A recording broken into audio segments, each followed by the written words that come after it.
मग पूजा कधी आलीस तू? कालच आले ग. मी पण कालच आले. मुलीला आणलं नाही का तुझ्या?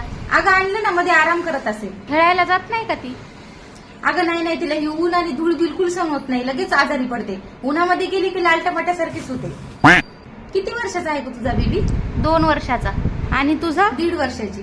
काय खाऊ घालतेस तुझ्या मुलीला? अगं ती ना सेरेलॅक्स शिवाय दुसरं काहीच खात नाही, किंवा मग तिला काजू बदामचा शिरा करून द्यावा लागतो. आणि तू काय खाऊ घालतेस? चटणी भाकर. मग घरचे माणसं कसे आहेत तुझ्या? चांगले आहेत ग.